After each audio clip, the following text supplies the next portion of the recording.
Life is good.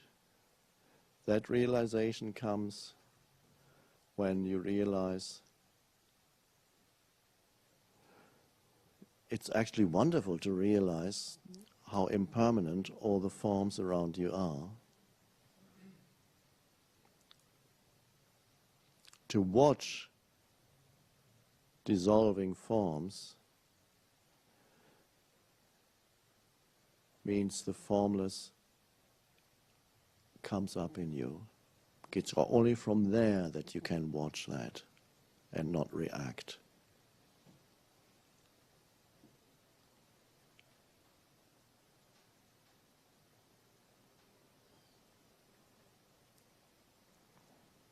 That is the deathless, and that the deathless is there when, in the moment, that thought, which is primordial form, subsides. And so the goodness of life is felt the more you have space inside you. I mean, everybody has equal space, but the more you know it, the more you realize it.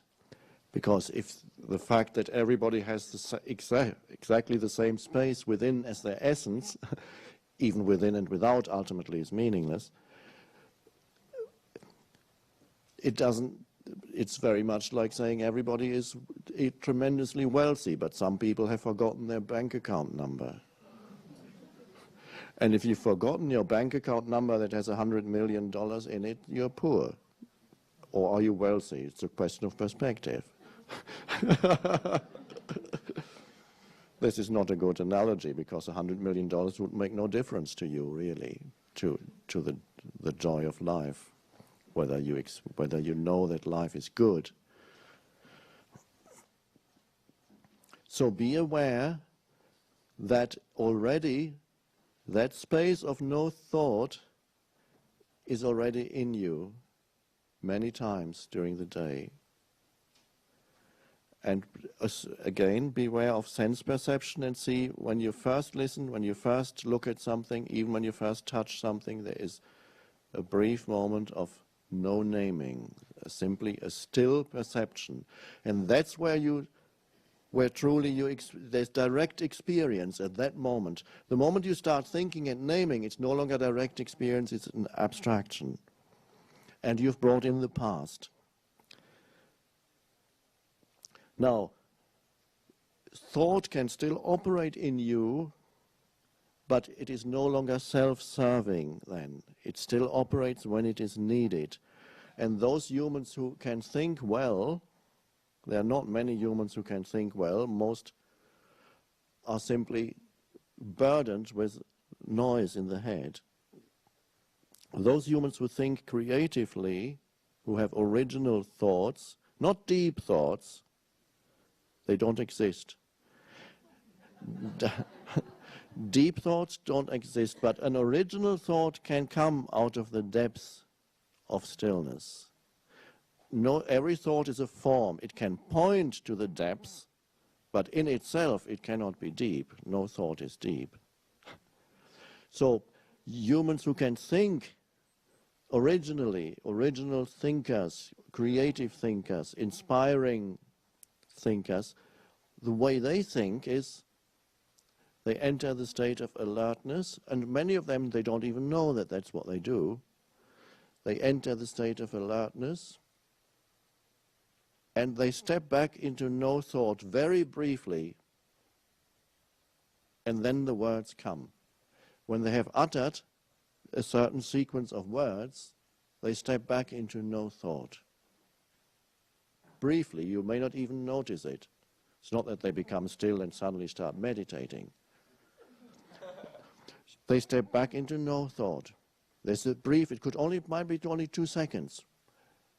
And some of them may feel the inner body and they don't even know it. They just feel alive. And then out of that aliveness come words. But that aliveness is still vital. It is still and vital. And there's the primordial intelligence there that is consciousness itself that they touch. And that's also artists create out of that. They become still, and then it happens. So people who think creatively, it simply happens. It's not even, they don't think, it's something that happens by itself. It's a beautiful process. Normal humans who don't, they are burdened by totally repetitive thoughts. Always the same kind of thing, go round and round in the head. And there are many humans who have not had one original thought in 20, 30, 40 years. Why not? Because they cannot step back, not for a moment, out of the noise machine, out of the continuous formation of thoughts and repetition of the same thoughts, cannot step back into stillness and for even 5 seconds. And then if they did, for the first time, they would have an original, an alive thought. I was amazed some years ago when my mother came to visit me, and my mother, like everybody else, is burdened with a noise machine in the head. She came to stay with me for a couple of weeks, and first I was shocked because there's so much noise, talking, and continuous, and it's always, and it's not personal, it's not because my mother is deficient, it's simply the human condition. And I just, all I could do was sit there and be and listen and allow her to go through the motions of speaking, and it's always the same, it is normal too. And then I was still, and I was still. And at some point, after a few days, she became suddenly still. And she didn't speak for about a minute.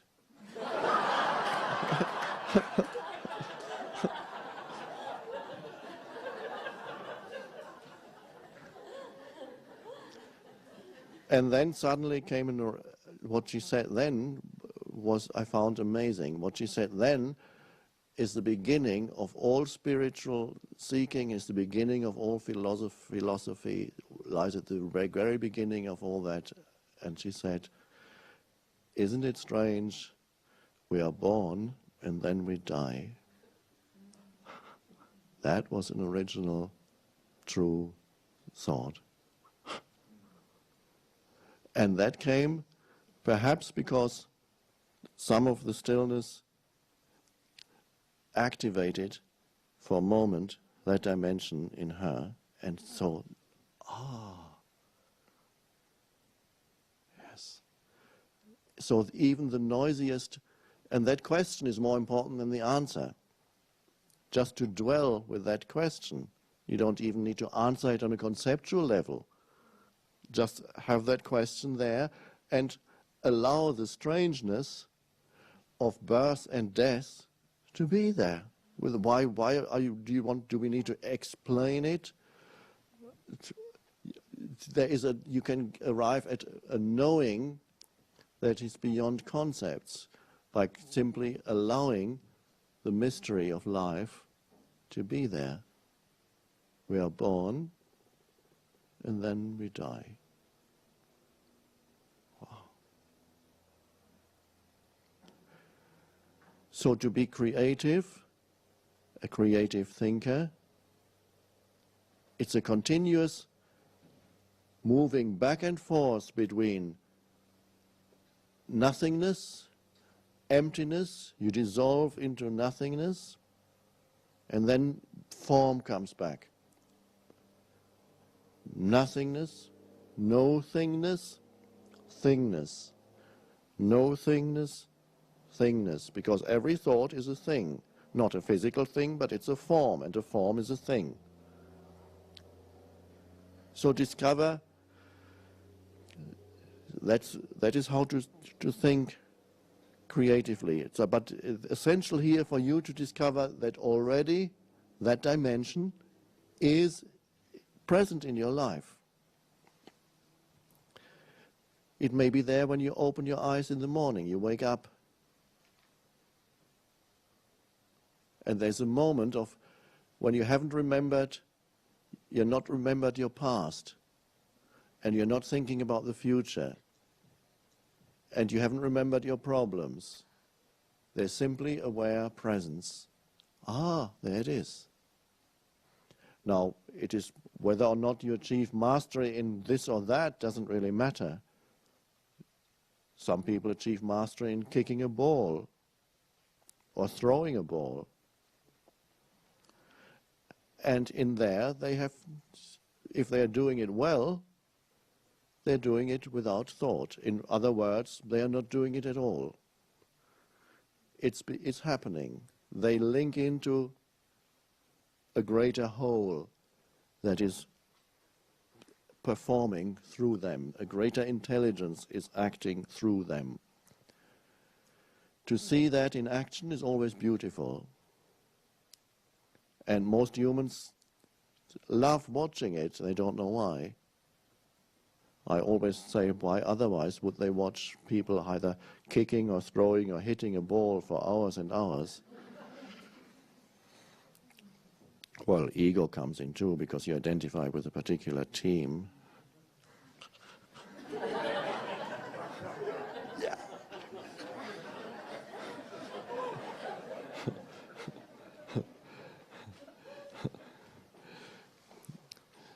And then the team loses. And you go, you're depressed for 3 days. Our team has lost. We have been defeated.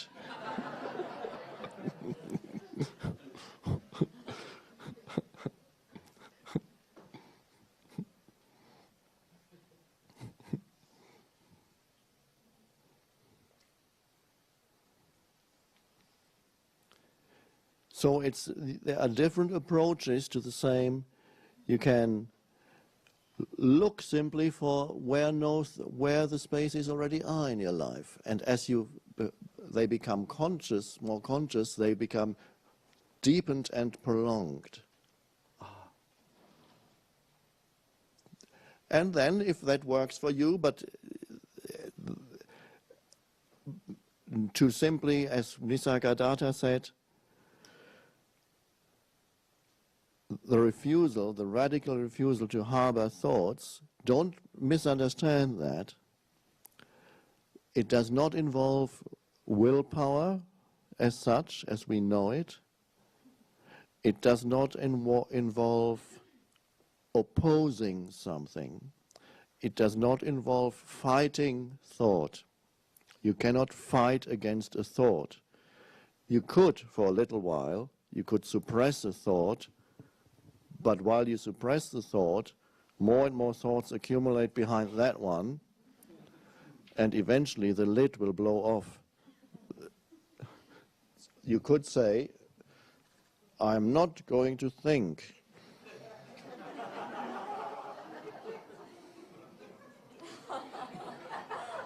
And you will notice your body will become tense, and you may stop breathing. And it may work for a little while, but that's not it. It's not the arising of presence. It is thought trying to suppress thought.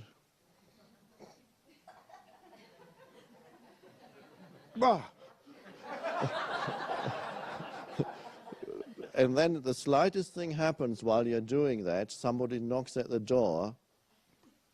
Leave me alone. Can't you see I'm meditating?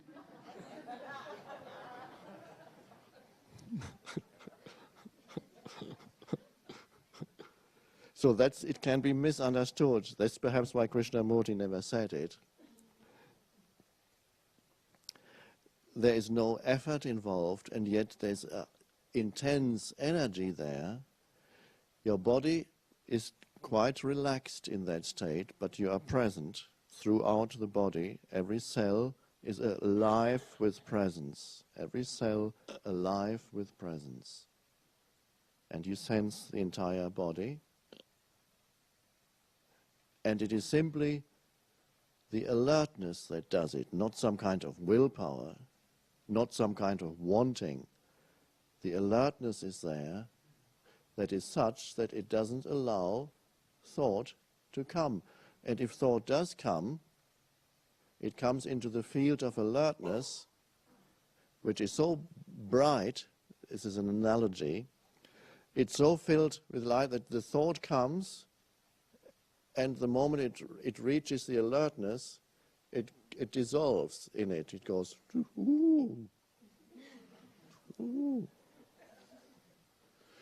And sometimes you can notice a thought coming up, and you know that the eyes and the brain are very closely related.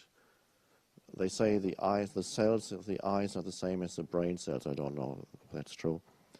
You can blink. If a thought tries to creep up into alertness, and you notice that the thought is creeping up, you blink once and you blink it away. It's gone. It's a strange. That's a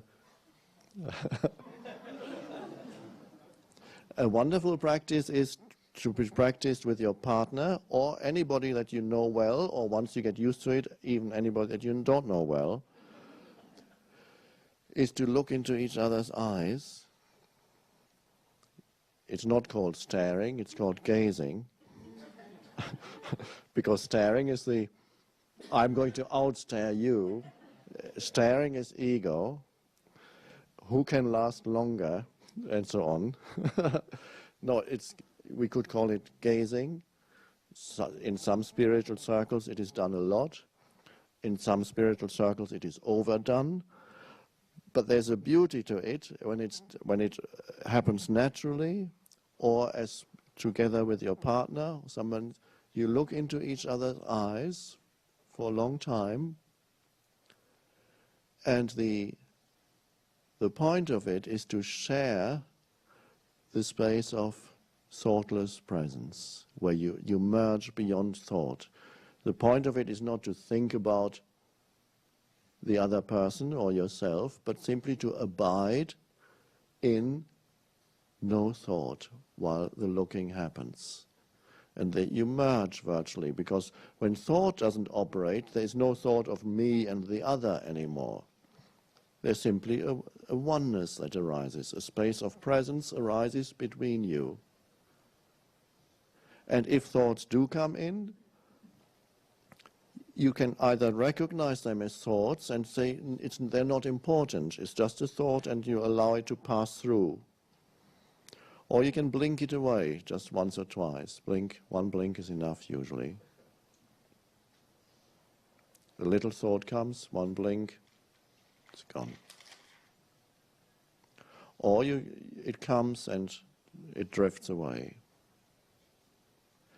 And to realize thought always pretends to be important. And so you have to recognize its non-importance, which is actually the case most of the time. So this is a beautiful practice with anybody, but there needs to be usually an agreement with the other person. Sometimes in some spiritual circles or meditation or retreat places, a newcomer comes and they've never been there before, and the first person they meet, they say, "Hello, my name is such," and the other person goes,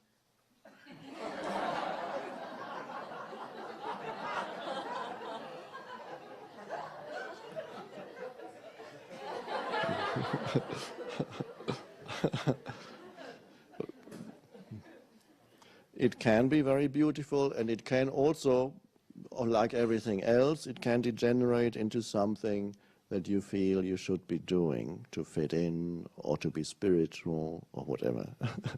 Anything can become that.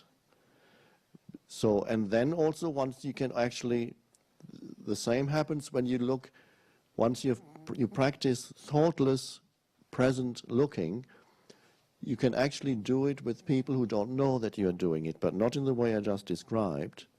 It's briefer. When they talk, you go to the supermarket or the store and they say, "Okay, that'll be $10.50. And you look at that person, and for 3 seconds there's no thought. They never know it. They think you're working out in your head whether this is correct or what. And many times, or you meet somebody and you shake hands, and for a moment, it's 2 seconds, 3 seconds, there's an energy that comes with that. And the ego can get in there and say, I'm going to do something to you. And immediately, that's not it at all. That's immediately mind energy. So the ego can come in and say, I'm going to make you present, or it can say, I'm going to heal you. All you need, give me 3 seconds and I'll heal you. No, there's no wanting in that. There's no, I don't want anything. I don't even want the other person to be more conscious. It's simply joyful to join with that person in presence. Yes, of course it has an effect, but there's no wanting in it. I don't need that person to change, and that's why I'm doing it. It is a joyful thing. It is a joining, and it's joyful.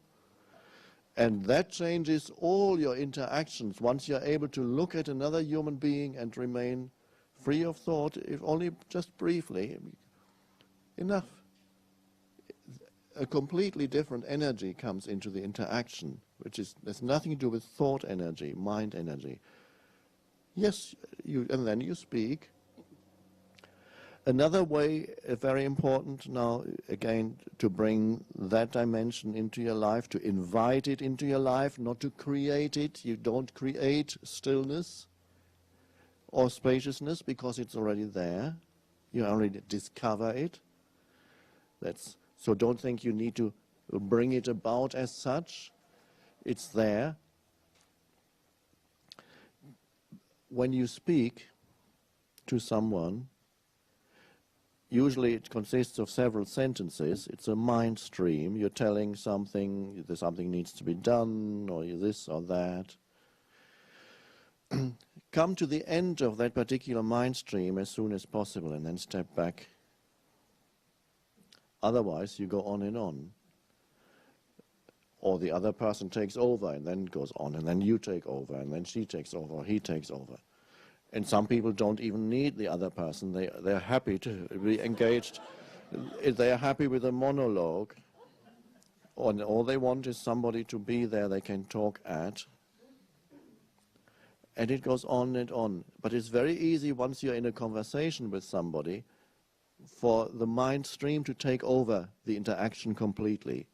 And then you talk and talk and talk and talk, and then the other person says, oh yeah, you're right, that's it. Then he takes over, and then you go, no space.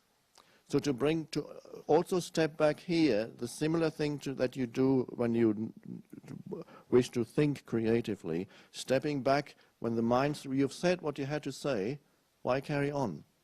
Step back into presence. You've said your bit. Step back into presence. If only for 3 or 4 seconds, maybe then you speak again. But it's also there, finding the gaps of no thought in any interaction, even when you go to Christmas dinners and talk to your family and so on. Back to no thought, where you are simply, then you look at the other person again. And in the looking, there is a stillness and there is presence. Very different energy. So that's important so that you don't get lost every time you open your mouth. As somebody said to me, I can be very spiritual when I sit alone in my room. But the moment I start dealing with people and talking to people, I lose it. And of course, that's when you open your mouth, then the mind stream gets even stronger in many people, because it reinforces itself through the other person. So it's always a stepping back into the no-thingness that is the essence of who you are. And then you're back into form. It's a dance. Life is a dance between form and formlessness. Well, that's how this is how, when life is lived as it could be lived, beautifully, it is that. For most humans, it's not a dance between form and formless. For most humans, it's being lost in form and feeling the burden of that. They haven't found yet the secret of stepping back. Because if you know the secret of stepping back into the no-thingness, into stillness, into presence, then the world of form, which before was a very frustrating place, awful place really, because things go wrong continuously in the world of form. And if there's nothing beyond form, you cannot depend on anything out here. You can't trust anybody or anything, and everything lets you down eventually because nothing lasts. Every situation lets you down because it's not fulfilling ultimately for a little while. Every person lets you down because either they leave you or they die. So you can't, in the world of form, on the level of form alone, it's not that reliable, the world of form. Of course not. It's not meant to be reliable. That's not how it works. But when you are able to step back, then it's actually a place that you can enjoy, because your sense of self, your identity, your sense of beingness, your peace, your aliveness does not depend on it anymore, on the forms in your life. You enjoy them, but you don't depend, because the very aliveness that you sense and feel and are derives from the formless. So from there you can enjoy the world of form. It's a beautiful place too. You could also reject it and then go totally into the formless, but as long as you have a physical body or seem to have, why not enjoy the world of form while you're here? And it's wondrous and beautiful, and you no longer need to demand that the world, which is the world of form, should satisfy you or make you happy, because it won't. You make me happy. The world owes me. No, it doesn't. The world doesn't owe you anything. The world is supposed to make me happy and give me fulfillment. No, fulfillment cannot be derived from anything in the world. It is derived directly from the essence of your being at this moment. Then all the things of this world will give you a secondary fulfillment. They will be enjoyable. Because you don't depend on them, you can enjoy them. You can enjoy the Rolls Royce, you don't even have to give it away, but if you decide to give it away, you can enjoy the bicycle without needing to compare in any way.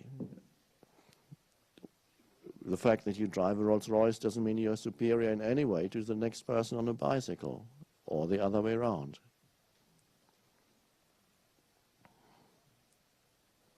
And you help the people that want to make a difference. This is a great thing. People say, the main thing in this life is I want to make a difference in this world. But you cannot really make a difference as long as all the mind structures in you have not transcended the collective mind structures that have been running this world for thousands of years. And you can see what that produced by reading a history book or watching TV tonight. Well, not here, but at home. So you can see what kind of world that has produced. You can only make a true difference by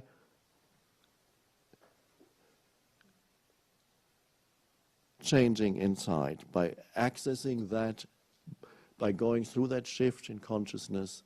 And then no matter where you go, you make a difference. You go into a supermarket, you make a difference there. You make a difference at work, you make a difference at the conference table, you make a difference wherever you are. Your very presence makes a difference. And what in addition you do actively, that varies from person to person, whether you actively go and help people on one or the other level. That depends. One person is called upon to do this, another person is called upon to do that. You might be drawn to go to some country where people are starving and help there, or you may continue to have your hairdressing salon and everybody who comes to you feels better when they leave, not because they look better, because they feel better inside.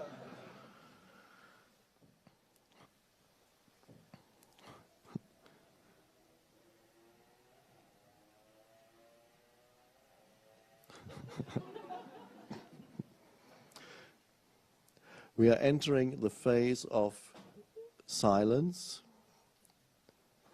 from now, except for this person on the chair, and except for when perhaps tomorrow afternoon we may ask questions here, or if you go and have a session with someone, if you need to say a few words, that's fine too. But I would recommend to observe the silence between now and Wednesday morning when you get up. That's 1 day and 2 nights.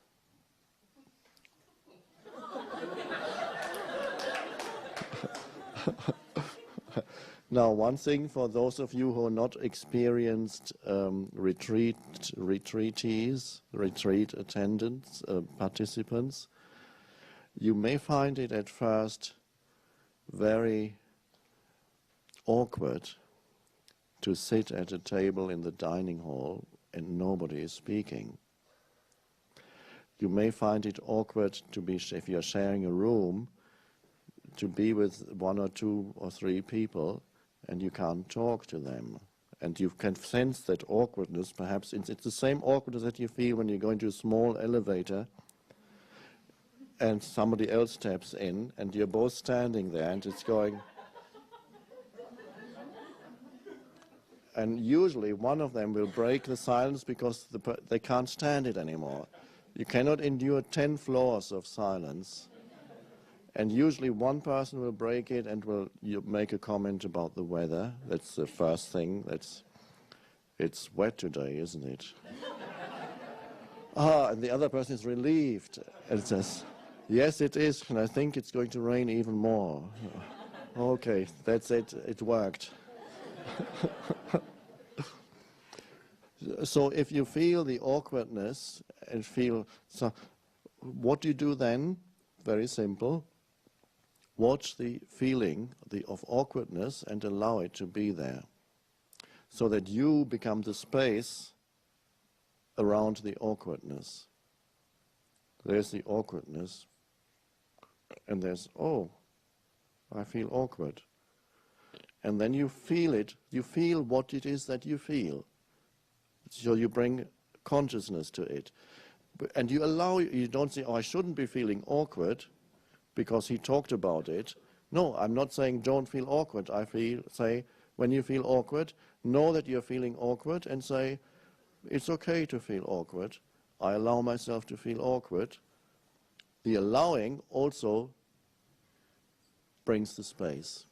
Whatever you allow, there's immediate allowing any condition, internal or external, saying, I allow it to be there because it's here now. What can I do? It's the present, the form of this moment.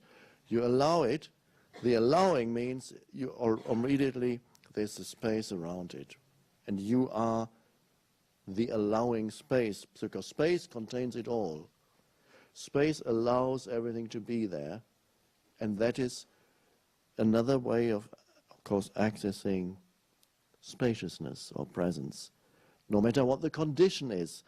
The moment you allow the condition, what external or internal, awkwardness, whatever, the moment you say, oh, there it is, I can feel it, and it's okay. The moment you allow it, you have transcended the condition, because you've become the consciousness in which the condition appears.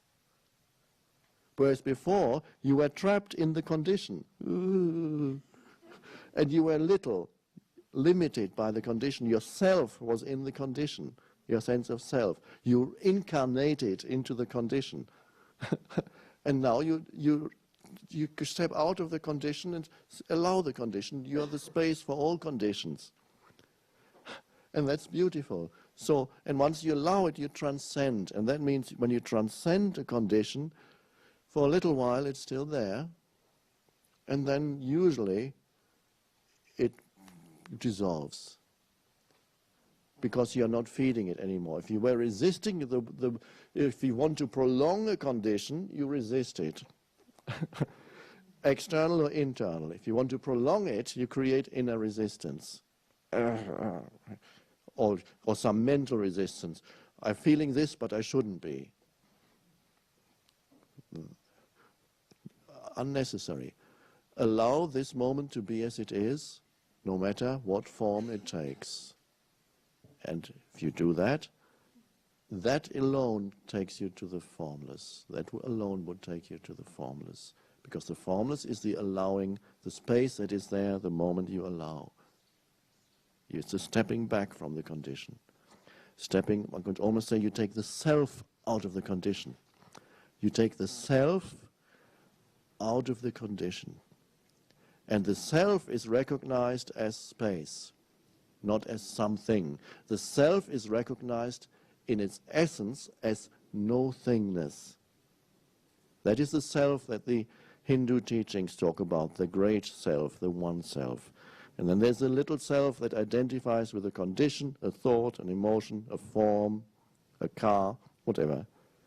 That's the little self, and that the Buddha recognized that as an illusion. Buddha said there is no self. What people regard as themselves, as their self, is an illusion. There is no self. And he's right, because he was speaking about the self as form. Any form is not who you are. Any condition is not who you are. So although the Hindu teachings and the Buddhist teachings seem to contradict each other, they're talking about the same thing, they're just using different terms. Because all that can be verified in your immediate experience. They are not abstract notions to believe in. For many people they are. They say, the Buddhist says there is no self, and then the Hindu scholar comes and says, yes, there is a great self, Krishna said. It's so able to find out for yourself before you discuss.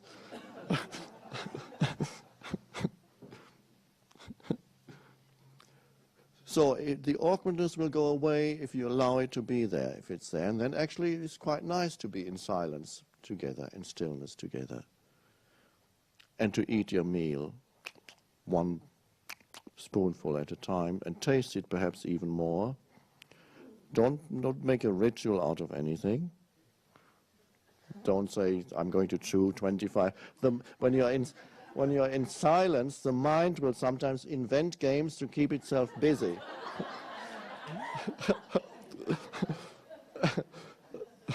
It'll devise its own crossword puzzles in the head.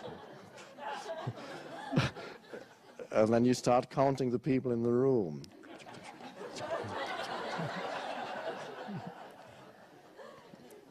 And you become Mr. Bean.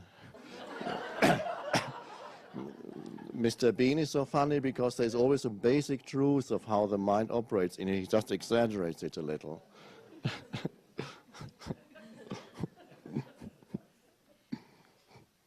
And talking about crossword puzzles, don't go into your room and get the crossword puzzles out and watch the mind, as the Buddhists say.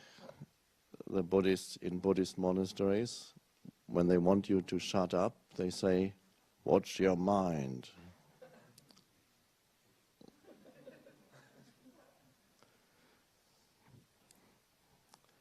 So while we are in silence, watch your mind. Be the watcher of your mind. Be the witnessing presence, not only of the thoughts, and you recognize the thoughts as thoughts. And one thing to, especially while we are silent now,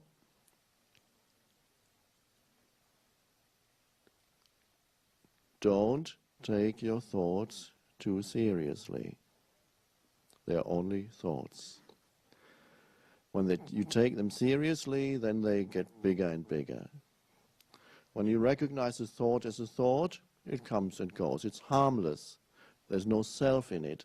If there's no self in thought, every thought is quite harmless. Nothing wrong with it. Doesn't really matter. Let it drift in, out.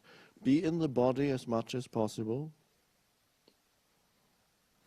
Sense perceptions, look, watch, listen, smell. Be an alert presence, not a heavy person walking through the gardens here, a heavy me with a heavy past and a heavy problematic future, that you carry all of them in your head.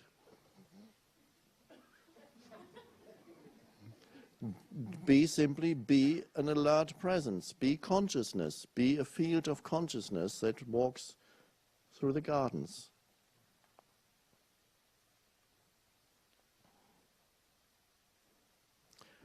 And there may be one or two rebellious people here who are saying, I'm not going to be told what to do. And when you see them in the dining hall, they say, okay, I'll have some juice now. Or they address you and say, what did you think of this afternoon session? Did you get anything out of it?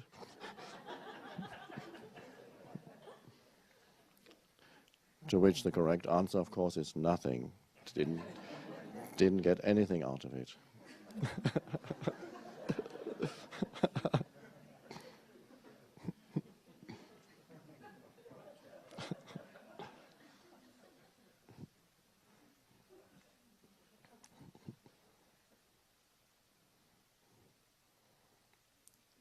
And so, when we talk again, it'll be Wednesday morning. Well, we will talk here. It'll be Wednesday morning, yes. Tomorrow is Tuesday. We'll be meeting here twice tomorrow. In the afternoon, we may ask questions that may involve words. Usually it does.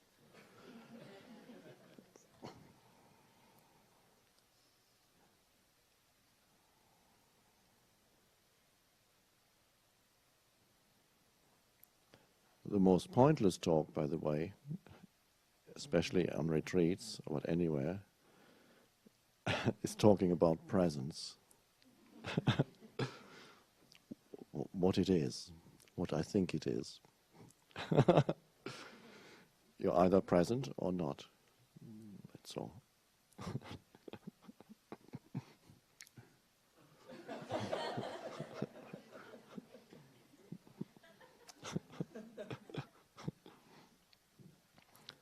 The mind can never really understand what presence is.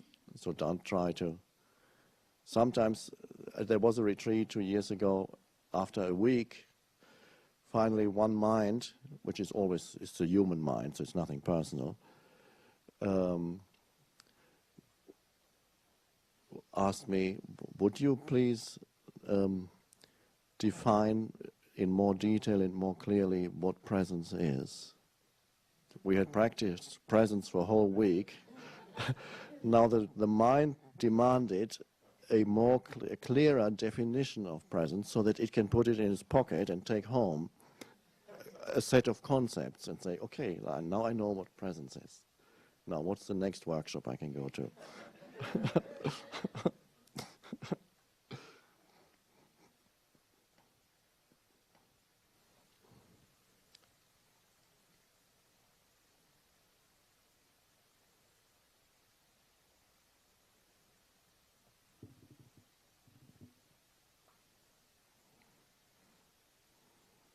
If your body wants to move, I believe there's a movement class following this.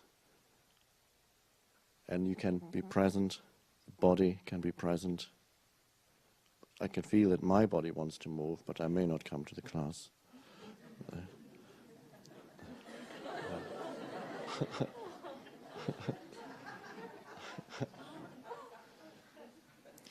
Tai Chi is a beautiful thing. Some people say that Tai Chi originated when thousands of years ago some people watched the movement of animals and imitated the movement of animals. That's one theory, but this may be correct. Another possibility is, because nobody really knows, another possibility is that it originated as spontaneous movement in a human being who was totally present. And then a spontaneous movement happened. He or she didn't know why. Simply the body went into a slow, dance-like movement to express the joy of presence. This is how I see it started. Who knows.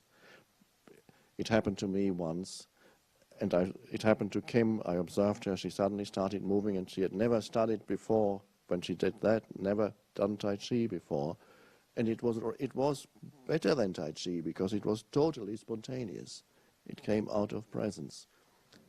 Maybe it's in her genes. It came out of presence, and there was that spontaneous, that movement.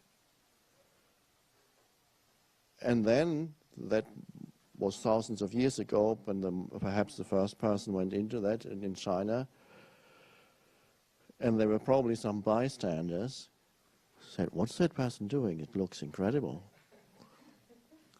And then perhaps it happened again, the same bystanders came and looked, and those bystanders became the first practitioners of Tai Chi because they said, we want to learn that.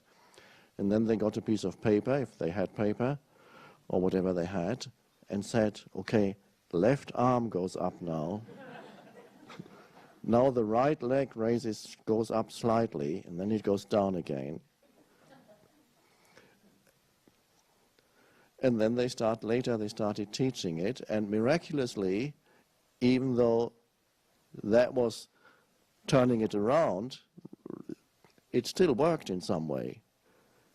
So it works both when the movement comes as from the inside out, as a spontaneous expression of presence, joyful presence, and it also seems to work from the outside in. If you do these movements, you enter presence. Seems to work both ways.